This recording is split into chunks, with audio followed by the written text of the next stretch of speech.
But who would use silver, and for what certain conditions, and is it safe? Sure. Most of the people look to utilize silver when they're immune challenged. If Okay. they say cold and flu season, that's pretty much the most common use that I hear. I've got cold, I've got a flu, or people around me have it. I don't want that. So I have them take about a teaspoon a day to 3 teaspoons a day of a silver hydrosol. So low concentration, very safe, and it works with the immune system because the particles are so small. If there is viral interaction, it will bind to the virus, denature the protein coat, or what they call the protein capsid structure. And if it's small enough and active enough, it actually can penetrate that protein coat and bind to the DNA or RNA that the virus has taken from you, because that's where it goes. It's not really living, it borrows it or steals it from you. And in this case, it stops the viral replication on contact, which is nice. And that's, most of the things that we're frightened of are viral diseases, the things that they say are, you need a vaccine for this, or the Hollywood movies like Outbreak or Contagion, where they play up the fear mongering. Right. With silver, we can stop that on contact or systemically if you do a sublingual administration. Now, the bacterial infections as well, that could be all over the body, you can literally weaken the membrane surrounding a bacteria by direct contact via the silver, what it does.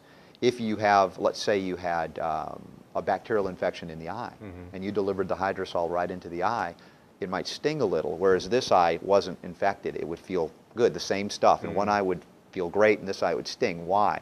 Because it's causing a bursting, just like that. Now, upon contact of that membrane, and it's imploding, and at that point it's unable to reproduce, so the infection is eradicated that quickly. Systemically, it takes a little bit more. I travel through the lymphatic system and the bloodstream by sublingual administration at that point.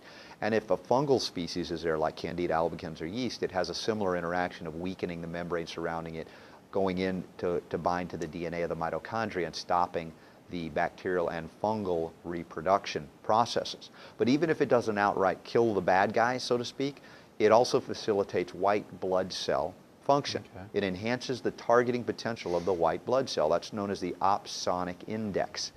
So it does this by, of course, weakening the actual so-called pathogen, which now alerts the immune cells even more readily. Here I am, come and get me. In addition, though, silver and oxygen have a very special relationship. Silver is like an oxygen sponge. It can carry as much as 10 times its atomic weight in oxygen. The warmer it is, the more it can carry. Why is that important? Well, your white blood cells, your immune cells, your B lymphocytes need copious amounts of oxygen to do their job. One of their things that they do is to produce something known as reactive oxygen species, or ROS.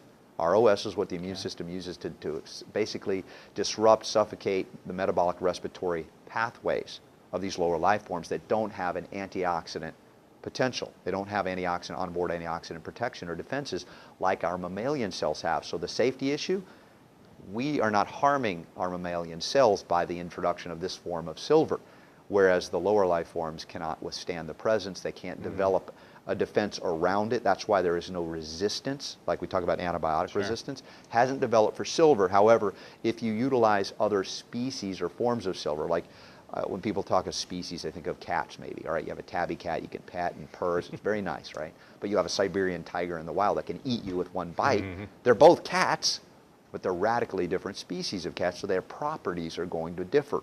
That's what I'm talking about when I say silver speciation or silver species. It's like these are the properties of silver nitrate. It dissociates some. Silver hydrosol doesn't need to dissociate. It's already in the state, ready to do work, not bound up, not complex. You're not dealing with something difficult for the body to excrete. So that's a brief thing, and there are more properties, but it's a good question to ask because people need to understand what's happening.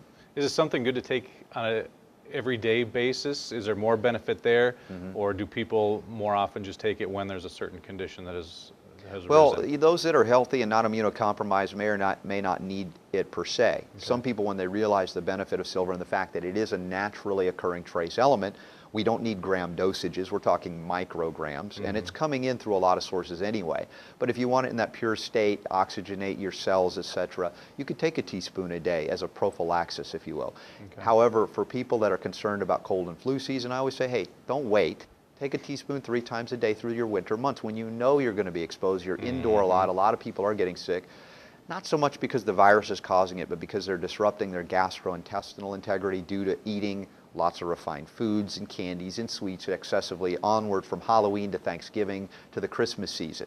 And all of these things disrupt our integrity of our gut ecology, etc. And then we say, oh my gosh, the flu got us. And of course, we became susceptible because we altered the terrain. Sure. This gets into something very important between the germ theory, Louis Pasteur, and the terrain, the law of the terrain, like Antoine Béchamp and Claude Bernard said. The kind of history that's not taught in medical schools anymore, as it has been, well, over 100 years now, I think.